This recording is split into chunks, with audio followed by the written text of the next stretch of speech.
Doctor NTR యూనివర్సిటీకి సంబంధించి BPT, BSc, MLT, paramedical ఈ కోర్సులకు సంబంధించి మనకి ముఖ్యంగా సీట్ అలాట్మెంట్ ఎప్పుడు రిలీజ్ చేస్తారని చాలామంది విద్యార్థులు అడుగుతున్నారన్నమాట. మెయిన్గా మనకి నేను వీడియో ఎప్పుడు రికార్డ్ చేస్తానంటే జనవరి 23వ తారీఖు టైం సాయంత్రం 5:30 అయితే అవుతుందన్నమాట. ఈరోజు 8 గంటలతో వెబ్ ఆప్షన్ అయితే క్లోజ్ అయితే కావడం జరుగుతుంది. క్లోజ్ అయిన తర్వాత మనకి ముఖ్యంగా రేపు 24th అన్నమాట. 25th, 26th అయితే తీసేయండి, ఎందుకంటే 25th Sunday, 26th republic day అన్నమాట. మనకి జనవరి 27, 28, 29, 30, 31st ఈ 31st, 30, 29 ఎక్కువ అవకాశాలు అయితే ఉన్నాయి రావడానికి. ఇన్ కేస్ పనుల్లో ఏమైనా లేట్ వల్ల, లేదంటే ఇక్కడ చూస్తున్నారు కదా, ఇక్కడ ఆయుష్, ఎంబీబీఎస్, బీడిఎస్ ఈ నోటిఫికేషన్ అయితే రిలీజ్ చేస్తారు. దీంట్లో ఏమైనా లేట్ అయినా మనకి ఇంకా ఫిబ్రవరి 1st వీక్ అయితే వెళ్ళిపోతుందన్నమాట. అర్థమవుతుంది కదా.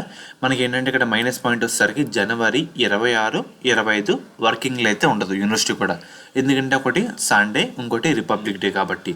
తర్వాత జరిగే వర్క్ మొత్తం జరపాలి, మనకి కంప్యూటర్ అలాట్మెంట్ అయితే చేయాలి కాబట్టి కొంచెం పనులు అయితే ఉంటాయి. యాజ్ సూన్ యాజ్ పాసిబుల్ మనకి పనులు అయిపోతాయి కనుక 29 లేదంటే 30, 31st అలా ఎక్స్పెక్ట్ అయితే చేయొచ్చు. ఏమైనా పన్నుల లోపాలు ఉంటాయి కనుక మనకి ఫిబ్రవరి 1st వీక్లో అలా ఎక్స్పెక్ట్ అయితే చేయొచ్చు అన్నమాట. మ్యాక్సిమం జనవరి మంత్ ఎండ్లో అయితే వచ్చేస్తుంది. అది కుదరకపోతే ఫిబ్రవరి 1st వీక్లో అయితే వెళ్తుందన్నమాట. ఎందుకంటే నేను కరెక్ట్ డేట్ ఎందుకు ఎవరు చెప్పలేరంటే మనకి ఇక్కడ ఆయుష్, ఎంబీబీఎస్, బీడిఎస్ అన్నీ రిలీజ్ చేయాలి కదా, దీనికి ప్యారలల్గానే అందుకు వర్క్లో కూడా కొంచెం లేట్ అయితే అవుతుందన్నమాట. అందుకు చెప్తున్నాను, పర్ఫెక్ట్ డేట్ కన్ఫర్మ్ అయినా లేదంటే మనకి రిలీజ్ చేసినా మీకైతే వెంటనే అప్డేట్ అయితే చేస్తాను. కొంచెం టైం అయితే పడుతుంది, ఈజీగా 3 to 4 days అలాగా, అందుకు చెప్తున్నాను. వాళ్ళు కూడా as soon as possible release చేద్దామని చూస్తారు. ఎందుకంటే మన న్యూస్ పేపర్లో కూడా ఒక ఆర్టికల్ అయితే పబ్లిష్ చేస్తారు కదా, ఇలా లేట్ చేస్తాను గవర్నమెంట్ కూడా. వాళ్ళు దృష్టిలో పెట్టుకొని వర్క్ కూడా కొంచెం యాజ్ సూన్ యాజ్ పాసిబుల్ ఫాస్ట్గా చేద్దామని కూడా చూస్తారన్నమాట. ప్రజెంట్ అప్డేట్ అయితే మీకు ఎటువంటి అప్డేట్స్ మీకైతే ఇంటిమేట్ అయితే చేయడం జరుగుతుంది.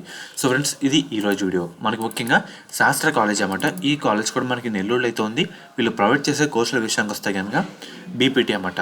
మనకి ఇన్ కేస్ కౌన్సిలింగ్లో ఈ కాలేజ్ పెట్టుకున్న తర్వాత మీరు గవర్నమెంట్లో ఈ కాలేజ్లో జాయిన్ అవ్వాలనుకుంటే గవర్నమెంట్ నుంచి 38,000 ఫీజు రింబర్స్మెంట్ కాకుండా 20,000 కట్టి మనం ఈ కాలేజ్లో జాయిన్ అయితే అవ్వచ్చు.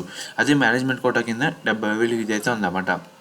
ఎలా జాయిన్ అవ్వాలి, ఎలా కాంటాక్ట్ అవ్వాలనుకుంటే స్క్రీన్ మీద కనిపించే ఈ నెంబర్కి ఒకసారి కాంటాక్ట్ అయితే అవ్వండి. వాళ్ళైతే మిమ్మల్ని డీటెయిల్గా గైడ్ అయితే చేస్తారు.